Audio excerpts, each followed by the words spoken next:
Hello world, it's Berto Prey 5, Kapla, and it's another Thursday, and another day of recent dental work. My mouth is half numb. Apologies if you can hear the difference, but it's quite weird giving a review where I can't feel my teeth and my cheek, and I just feel like it's leaking out, but whatever. We'll try. Don't worry, this is Star Trek Picard, Season 2, Episode 10, the final episode of the second season, and it is in no way deserving of a perfect mouth full of teeth anyway. So don't worry about that. This series started off high. The second season started off really high, and man, did it ever bullet straight down. And this episode, they find the one thing they might have done that might have spared hitting rock bottom, but literally too little, too late, is exactly what comes to mind. On the plus side, if there is a plus side, as my predictions were, and what I had hoped from beginning, this story, the ragtag group of adventurers going back into the past to save the future, does end. It completely ends this season. I know a certain saltier person than myself was convinced that this same storyline would continue into the third season, where we did get note halfway through the second season that all of the original TNG crew members, all the big original TNG crew members, the Michael Dorns, the Marina Sirtis, obviously Jonathan Frakes, Gates McFadden, all the senior staff, Geordie LaForge, LeVar Burton, and somehow, of course, Data will be there too, even though he's been in every episode almost, certainly every season so far. So the entire senior staff will be there for season 3 of Picard, and maybe that will rescue season 3, but season 2 has been awful. Anyway, we had a really long previously on today because frankly, they had to go through every episode because they just left stray plot lines all across the season. And that's not a great way to start your season finale. But it was necessary to remind everyone, like, oh, hey, do you remember what we did in episode 1? Do you remember what we did in episode 2? Do you remember what we did in episode 3? Do you remember what we did in episode 4? Yeah, well, you got to remind you, because all those things, they're all going to pay off. And I put pay off in quotations. They're all going to pay off right now in the season finale. So this is the episode where we see exactly why they did what they did. Now, there's lots of things we never see. Like, we don't know why did not Laris ever have this ability to possess people? It never comes up again. It's only used in that first episode where we meet Not Laris, and there's no other reason for her to have that power. And because there's no reason for her to have that power, they don't really remind us of that power, because they just assume we forget. Instead, uh, we thought they're like, oh shit, they're stuck, they're stranded at Chateau Picard at the end of last episode because the Borg Queen steals the ship. Jurati becomes the Borg Queen and literally steals Rios's ship, which was given to her not by Rios, but by Seven and Rafi. They decided they could give away Rios's starship to the Borg Queen. But instead, we're reminded that Not Laris has her own transporter system, and using her own transporter system that Rios fixed and turned on, they were able to transport back to Not Laris's apartment. And then after the opening scenes, we get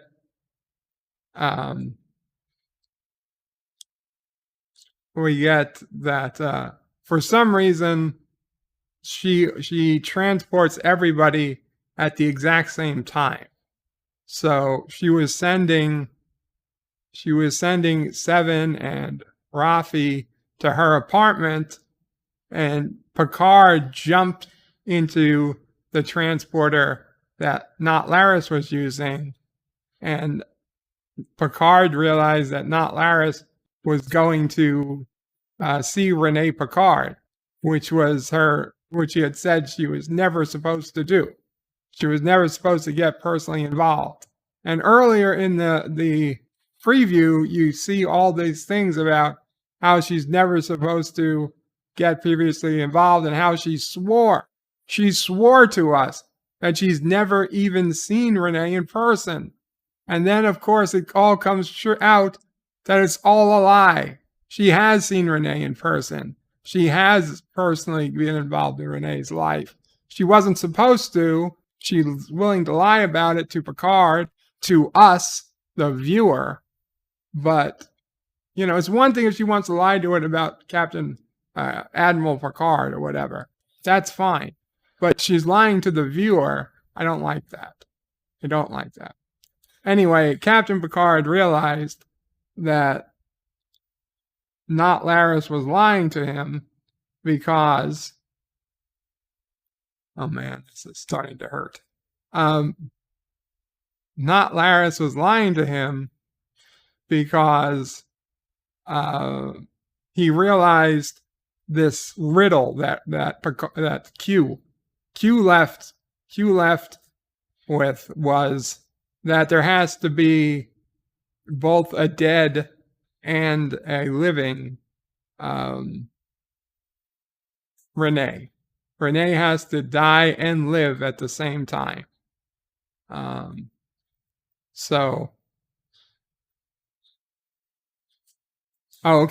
and Rafi beamed to Dr. Soong's apartment because they thought all of his vehicles were set up at his apartment. But then they got there and they find out Soong's not there. Rios, Rafi, and Seven. But then they find a heat signature, and he's got automatic drones that are ready to launch from behind a wall in his house, but he's not there. He had a voice. This made no sense. He had his own voice signature, like sending out the audio to make the drones go. It's like he had to use voice. I mean, it's his own computer system. If he wanted to set his drones to take off in a half hour, he could have just typed something into a keyboard and said, take off in a half hour. And the people watching would have had no idea that this was ever happening. The people who were in his house looking around wouldn't have any idea that the drones were about to take off. So it makes no sense that he had to have his voice playing, except conveniently for the fact of the audience that, hey, yeah, we've got to listen to his voice so we know what he's doing. So again, makes no sense. Not Laris has a complete astronaut suit she was able to beam in past. So there's less security. There's less security securing the there's less security securing the astronauts than there were securing the gala that the astronauts went to, because she was able to beam in past security, whereas at the gala they had constant security. So anyway, Dr. Soong is there throwing around his weight, saying, does not my donation buy me 5 minutes with the astronauts? And the answer is no, it doesn't, because they're already went through. The entire point of quarantine is that they never see another person who hasn't been through quarantine. Okay? The entire point of quarantine is thrown out by just the fact that people could walk past a door and get through quarantine. It makes no sense. It hurts. It hurts my brain to even believe that they could not understand what quarantine means. That they are completely out of bounds for this director, this woman director of the astronaut program, to just let Dr. Soong come in. I hate to tell you, lady, you're not above quarantine either. You're not above quarantine either. Even if Dr. Soong was strapped to your back, he shouldn't be allowed to meet with the astronauts. Neither should you. This should all be being done via a Skype call. You're not supposed to be meeting with the astronauts either. Okay? Nobody at that gala was doing quarantine but the astronauts. It makes no sense. Okay? It makes no sense. Oh, God. This hurts. Anyway, Not Laris basically admits everything out to Rene Picard, that, hey, remember when you were sailing when you were 10 years old and you were going to drown in a storm and I saved you and I gave you this. I gave you this a long time ago. Well, now, what does that do to the Rene Picard character? I mean, don't get me wrong. I didn't like her before. I don't like her now. But at least you might have said, hey, this woman was strong. She did all these things that I wouldn't have been able to do at 10 years old. But she lived and she got these things done. Well, now it turns out she didn't do these things on her own. She had a guardian angel. Not Laris was her guardian angel. Not Laris made her survive. It wasn't her own. She didn't survive the ocean on her own. She had Laris looking out for her. Not Laris making sure things went right when they really shouldn't have. If not Laris didn't exist, Rene Picard would already be dead. So we just jumped over Rene Picard protecting the timeline to Rene Picard purposely making someone excel when they would have died. That is not what we were told their mission was. That's not what we were told would have happened. They were supposed to be protecting them from changes in timeline. In fact, they weren't protecting them from changes in the timeline. They were making sure they succeeded when the timeline said they would have failed. So anyway, Rene Picard comes running out and right into the hands of Dr. Soong. She's like, there's a crazy woman in my quarters, please. And Dr. Soong is right there and takes Rene Picard. And Rene Picard goes with Dr. Soong, who I assume a day before, she watched her Dr. Soong run over Captain Picard. Oh, so of course, Renee is killed because Dr. Soong happened to have a neurotoxin in his hand, and he sprays it into her face, and now he's like, I guess you won't be able to meet the future after all, and leaves her to die. He just walks away like, oh, murder done, and Renee Picard is about to die when she turns up and she uses her MacGuffin device and she pulls her face off. And of course, it's not Renee Picard. It's not Laris. Oh my God, not Laris convinced Renee to go out and whatever. Meanwhile, all of the drones that are in Dr. Soong's house have been destroyed because Rios figured out how to fly the drones. So they use drones on drones to destroy the drones. Dr. Soong is 100% sure he's solved the problem, yet the rocket still launches. How would the rocket still be on the fucking launch pad if the main astronaut isn't alive, isn't behind the wheel? How is any of this happening? Anyway, then we see that Renee Picard is actually not Laris. And not Laris dies, Talon dies in Picard's hands. And he's like, now I know. Now I finally figured out how, there had to be one living and one dead. That was Q's way of telling you the only way Dr. Soong, genius of geniuses, would have given up is that they thought he killed Renee, but he actually killed not Laris. And we do find out now that not Laris is indeed not Laris.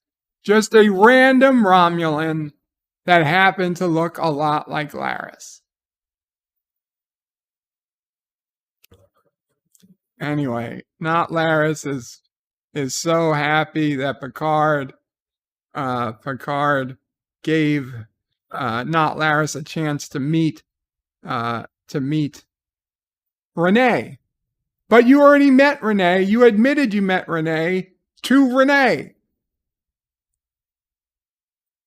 So not Laris got to meet Renee as a older woman for the first time, I guess. Even though she clearly said in the script she had met her at least when she was 10 and multiple times since. Even though she tried to stay behind. But don't worry, because the Gary 7 program, it's already going to get thrown out the window. Even more. Don't worry. It gets better. Gets better. So we're back at Dr. Soong's house. His house has been wrecked, but Dr. Soong is now at the house. He doesn't understand. How did Renee make it past him? Renee's on TV now. Renee is thanking the people who came before her. And Dr. Soong is angry. They wish Renee and the entire crew Godspeed. And he's like, Godspeed. I'm an angry atheist. I don't like Godspeed. And now Dr. Soong is smashing random glasses. Like just glasses that are in his his wall. Just smash him. Oh, and now his computer is erasing files. And he can't do anything about it. Just shut off your computer. Shut off your computer. They're going file by file, and we see how is this happening. Oh, Corey has it must be a real big 2 years. Corey is in a public library wearing VR goggles, sitting in a line of books. And now she can talk. She can talk 100% file deletion, she's saying. System-wide purge complete. So Corey has like 10 seconds to talk with her father. And so system-wide file complete. So Dr. Soong pulls out a paper file from his desk. Confidential funding report. Project Con! Project Con. Dr. Soong pulls out Project Con out of his desk. It's his last hope now. Creating Khan Noonlian Singh is his last best hope to be remembered now. So now we see Corey, who found shoes somewhere. Oh my God. Oh my God. Wesley Crusher has entered the arena. Wesley Crusher has come up to Corey, and Corey's like, so what are you? Are you a Q? I don't have time for your games, Q. And Wesley says, it's not a Q. I'm really different than the Q. It's a really long story. Corey says, I've got time. And Wesley says, I used to be known as Wesley Crusher. Shut the fuck up, Wesley Crusher. But here's the thing. Wesley Crusher enters the arena. And Wesley Crusher raises the show. The entry of Wesley Crusher has increased the show. The show has been so fucking bad that bringing Wesley Crusher onto the show improved the fucking show. I shit you not. I was like, what has happened? Where are we? What universe is this that bringing Wesley Crusher onto the show has improved the fucking show? That's where we are, people. That is where we are. Oh my God, this is killing me. It's like, is this a recruitment speech? And he's basically like, yes, it is. It offers a chance for you to have purpose and meaning in your life, but I can't guarantee your safety. That reminds me of that old movie, Safety Not Guaranteed, based on a time travel. Oh shit, I forgot all about that. It was a time travel. Okay, so way back in the 80s, when people read magazines, in the back of magazines, there was places where, before the internet, you could talk to like-minded people. And one of the things that was going around the, the nerd community was this story that says, hey, this guy needs a friend to try time travel with, not his first time, and cannot guarantee. I think it said the main letters was safety not guaranteed.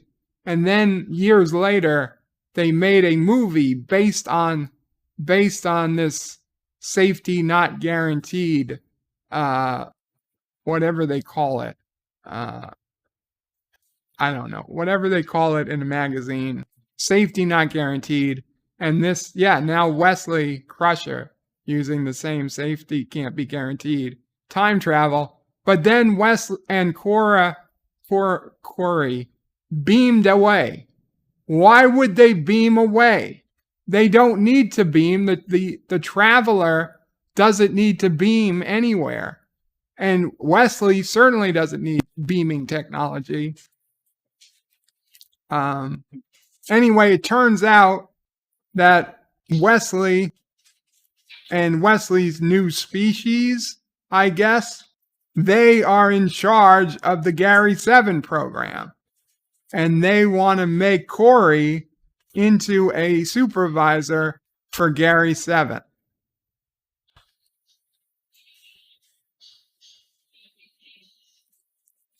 I don't know. I don't know what's happening. I'll try not to make my nose cannula fall out like last week. So they're trying to figure out, where did Picard fall out to. Anyway, they went back to the vineyard. I don't know why, but Rios, Rafi, Picard, they all went back to the vineyard. Picard had to put his key back. Picard had the skeleton key, and now he had to hide it behind the rock that he'll find it in when he's a child, so that he can let his mother come out and kill herself. Because if he doesn't find the key, he can't let his mom kill himself. So that brings Q back to the story. Because I'll be honest, we were missing Q up till this point. So the veranda room has yet to be destroyed, because we know that happens when Picard's a kid. So Q is just sitting in the veranda, and he says, "You considered destroying it, didn't you? The skeleton key." He says, "But if you had destroyed the key, if that key is not there for the boy to find, does the shame instantly lift?" He doesn't know. Picard doesn't know. He says, "But you accepted your fate," says Q. "You chose the Jean-Luc you are. You're absolved of your sins because you choose. Maybe it will now be worthy of someone else. Maybe you'll now be worthy enough for someone else to choose. Maybe you will give yourself the chance to be loved. I told you this was about forgiveness," says Q. "Your forgiveness, Jean-Luc." And Jean-Luc is like, "Why?" And Q's like, "That's the eternal question. Know thyself." He's like, "There's been so much loss," says JL. He says, it's like Elnor, Talon. She's like, "Well, there might have been a little loss, and Talon always dies, but you gave her dream to meet Renee." Again, she met Renee. She said she met Renee. So Picard is saying, why to Q? And Q's like, "Finish the sentence." And Picard's like, "So why me? For over 30 years, Q. Why me?" And now we finally get the reason Q existed. He says, even among, he's dying alone. Q is saying he's dying alone. And even among gods, there are favorites. He doesn't want, Q is dying alone, and he doesn't want that for Jean-Luc Picard. He's like, "You're like butterflies with your wings, my old friend. Forever the boy. With the errant turn of a skeleton key, broke the universe apart. No more. You are now forgiven from the past." And as Q leaves, he leaves him, I guess, together. He leaves him free. "Why this matter?" asks Picard. "Why does all this matter? Is something going to happen which he'll be required?" And Q was like, "No, does it always have to be some universe at stakes? Isn't one life enough? You ask me why it matters. Q says, "It matters to me, Jean-Luc. It matters to me." And this is where he says, "You matter to me." And I honestly thought they were going to kiss. But thankfully, they did not. Q says, "Time's almost up." He's got one last surprise. Anyway, Picard comes into the other room where Rios is there with the doctor and the kid. Why are the doctor and the kid, why did they follow Rios back to France? I mean, they don't know they were ever going home. What would happen to the kid and the doctor being in an illegal country, being illegals in a different country? So, Rafi's going to hold Q by the neck for trying to, because Q made a jab about Elnor, and he's like, "You killed him." He's like, "Actually, it's your other half's husband that killed him." So he's like, "Are you guys all ready to go back? Bags packed?" And Rio says, "No, I'm staying."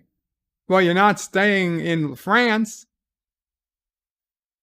And Picard is saying, "You can't stay back, Chris. The timeline, you knew that." He's like, I can't go back to the future. I wasn't living my authentic life." And then he met Picard. He had never had a family before. "You changed this." Oh my God. It's the Wesley Crusher dialogue was the best dialogue in this episode. I don't understand how. How bad does the episode have to be for Wesley Crusher's dialogue to be the best dialogue of the show? So Rios is saying, maybe it was always supposed to be this way. Time's a funny thing. And Q says, yes, it is. Interesting. So Rafi and Rios hug because it's like they're deep friends now. I guess they've been deep friends. Okay. "He's a handful, you know. Piece of cake," tells us the mother. It's because she gave her son, ordered 4 pieces of cake. 1 for each of them and a spare. So Picard walks up to Q. Says, "Most unexpected," says Q.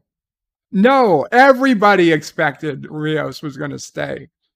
From the second episode, the moment he saw that doctor, everybody was expecting he was going to stay. There wasn't surprise. I was just surprised you didn't kiss Picard. So Picard says, "Isn't that the point to all this?" And he hugs Q. And Q hugs back. Oh, Q is hugging him back. Wow. "See you out there," says Q. And Picard smiles. And I still think they're going to kiss. And he snaps his fingers, which is working now because plot requires it to. And oh, look, everybody's back. The Borg Queen is back. So he's got 20 seconds from before the ship blew up, even though the ship already blew up. Anyway, the song is playing. A song that Jurati sang is playing, and Picard is having memories of his mother. And Picard looks at the Borg Queen and realizes, cancel auto-destruct sequence. And he says, "Computer, cancel auto-destruct sequence." And he says, 7. He's like, "Stand down." He tells everybody to stop shooting at the Borg Queen. And Picard says, I think I know that Borg Queen. I think that's Dr. Jurati." And of course, the mask comes back off the Borg Queen.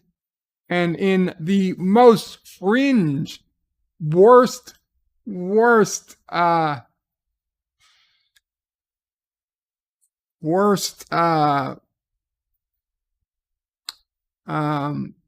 photoshopping of the entire series, we get Agnes's face Oh my God, it hurts. It hurts to even see it. Like right now. Like what? Who did that? I could have done a better job, and I suck. I don't think she was supposed to be the Borg Queen. I think there was somebody else's face that was supposed to be the Borg Queen, and they had to change it to Girardi because that was not filmed. No way they filmed that as the initial. I don't know. I just don't believe it's possible. So Picard is saying, I want to mean you believe us no harm. He's like, that is you still in there, and it is. Girardi says, yes, in part. But if we don't act, many will die. So he says, if this is a threat, why have you assumed control of our ships? And we get this terrible picture again. So they're getting us a massive spike of energy at the center of the quadrant. So now Rios' ship is like, yo, where's our captain? And Captain Picard says, don't worry about where your captain is. I'm in charge now. And then they find this like gravity, this, of course, some type of giant galactic event that looks like a wormhole, and it's about to shoot out a bunch of energy. And if they don't close it or do something, it's going to destroy the entire Alpha Quadrant. So Picard is like, that's why you needed a friend. You needed somebody to trust. So that's why you came here. You were asking for me. And so 7 of 9 says to inform Starfleet we're in active negotiations with the Borg. And Picard says, hey, 7, consider your best person to know about the Borg. Consider this a battlefield commission. And you're captain of the ship. You're captain of the fucking ship. We're just going to make you captain. You didn't have to go through Starfleet. You didn't have to do any of the stuff that all the other captains have to do. We're just going to make you the captain of Rios' ship. And then we're going to give the entire fleet control to the Borg Queen, to Dr. Girardi, Borg Queen. And they have all the fleet of ships line up to Dr. Girardi's precise calculations, and they all watch as this God knows what just shoots a bunch of power out. Oh, but at the very last minute, of course, the not the Enterprise, Rafi's ship, the Excelsior. The Excelsior has some sort of breakdown. Their shield emitter needs to be recalibrated, and once they fix that, oh, Elnor is on the Excelsior, and of course Elnor is the one who answers Rafi's call to fix the shields. So now Rafi knows Elnor's alive, and Rafi looks at Picard, and Picard said, what do you call it? A surprise. That was Q's last surprise, was that Elnor is alive. So anyway, this thing explodes, and this power is aimed at the Borg Volva ship, plus all the other actual Trek ships behind it, and they're all like aimed down, fighting down this giant power release that looks like its own galaxy. Kind of looks like a galaxy, kind of looks like a wormhole. But whatever it is, it's all shooting out at the Borg ship. And I don't know, is that Earth? Is that some other planet nearby? For some reason, it's some other planet. They happen to be looking up in the sky, and they're seeing this thing taking place in their space. And finally, the power dies off. And the emergency's over. shields are holding. The people are saying, I think it worked. And Picard says, you just saved billions of lives to Agnes Jurati. She says, that was the idea, mister. And Rafi's like, are you guys seeing this? What is it? We might have just witnessed the creation of a transwarp conduit, but unlike any he's ever seen. So even the Borg don't know where this transwarp conduit goes to. I got an idea where it goes. Outside the galaxy. Outside the galaxy. So the Borg request to become members of the Federation so that they can remain the guardian at the gates, because nobody knows where this tunnel leads. I'm telling you, it leads to another galaxy. Yeah, that's it, basically. And Guinan, real Guinan, Whoopi Goldberg Guinan is back, and she said, I'm sorry I couldn't tell you sooner. So once again, just lied to us, lied to Picard, lied to the audience. She knew all this stuff was going to happen. Once again, Guinan is just a bag full of lies. Of course she knew Picard was going to see her.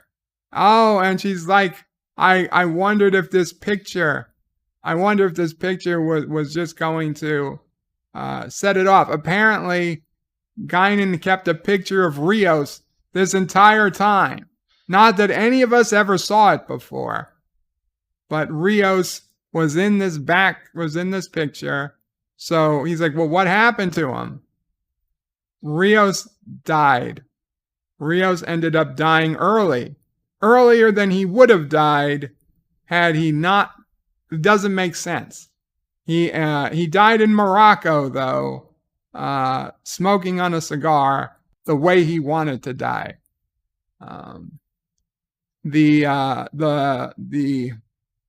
Oh yeah, of course. Did you know Chris could drink, but Teresa, his wife, the doctor, could drink him under the table? Of course, because whatever he's good at, she has to be 100 times better. The mother became a really famous doctor, giving help wherever it was needed, and the son went on to become another very famous person, of course. And Rios and the mother, of course, lived happily ever after until Rios died suddenly in wherever the fuck, Morocco. Anyway, it's, I guess, the future. So, of course, he's bringing...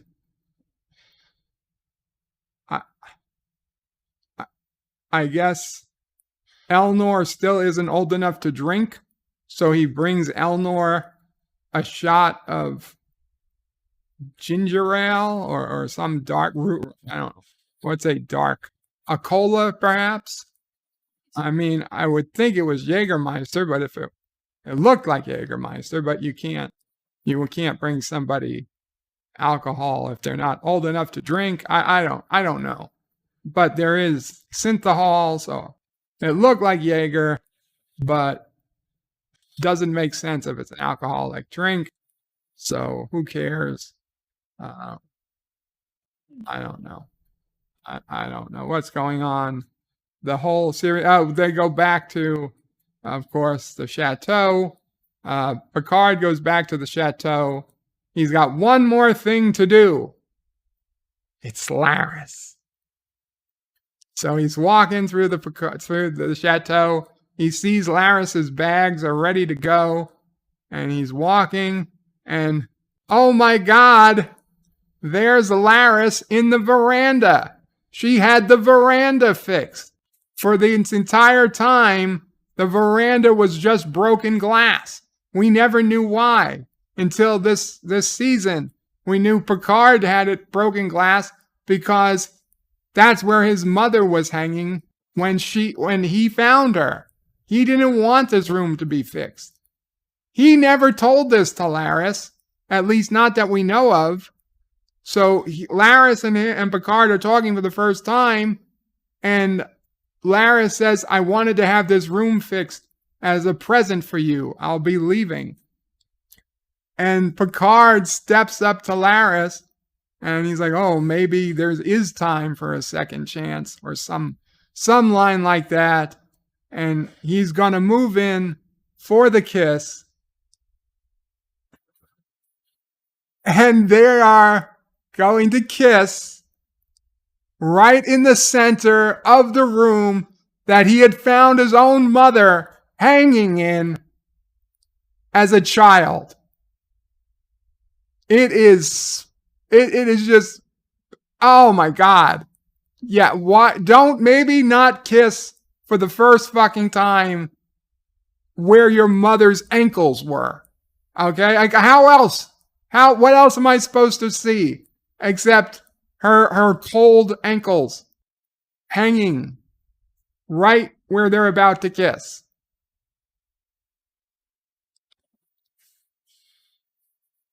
And that's it. And the space scene shows, and there's the da-dun-da-da, and that's it. Season over.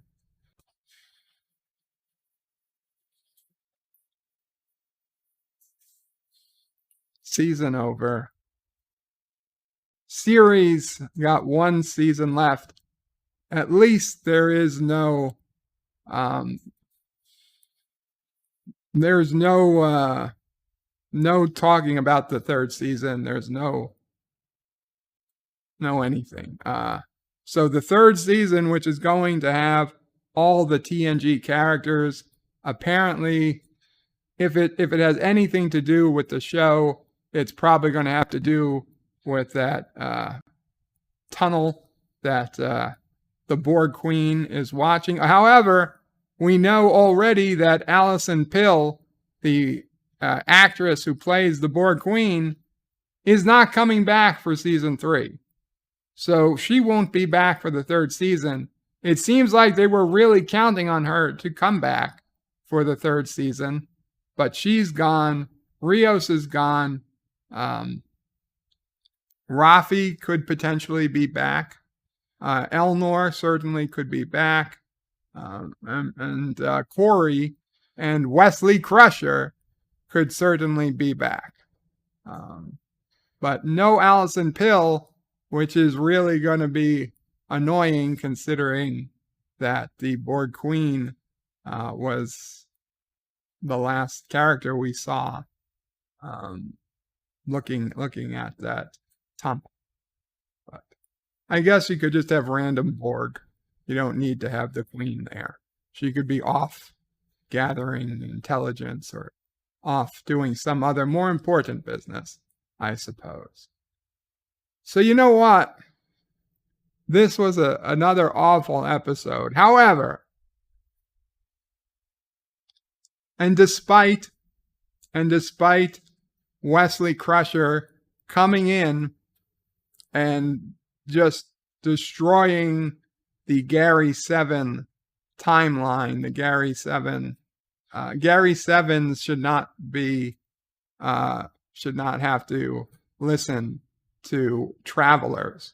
And in fact, the entire point of the Traveler, when the Traveler was last seen and they pulled Wesley Crusher out of time, the Traveler told Wesley, he's like, Wes, you've got to have faith that they can work things out on their own. And then they literally pull Wesley from the timeline and they go on an adventure together where Wesley shouldn't be watching anything but his you-know-what. You don't, this is why you don't generally let your sons go on adventures with crazy men that you don't know and have special power. Okay? Don't do that. We all know what happened to Wesley. Poor Wes. Yeah. And yet, the entry of Wesley Crusher to this has increased the score. I'm going to give this finale a 2 out of 10. A 2 out of 10, which is far higher than the last 2 episodes. 2 out of 10 for actually ending several or coming to a strong conclusion on many of the this season's well, let's put it this way, on the Q. Okay, and let's face it, the Q really didn't have an answer, except what Q said is that, listen, Picard, you were one of my favorites, and that's why I've been doing this the entire time. So I don't like the fact that the Q are mortal now. I mean, that's bullshit. I don't like the fact that the Travelers have anything to do with Gary 7. That's even more bullshit. Don't get me wrong. This is a complete destruction of canon and season and series. And as a season, I would rate this whole thing a 1 out of 10 at best. At best. But we did get some cool starships in the first episode. They were back in this last episode. We did get well, I guess that's all we really got were some cool starships. But you know what? Cool starships, they're worth 1 out of 10. So 2 out of 10, and hopefully I'm on to better waters with Strange New Worlds. Look for a review of Strange New Worlds, Season 1, Episode 1, coming out very soon. Qapla' all, bird out.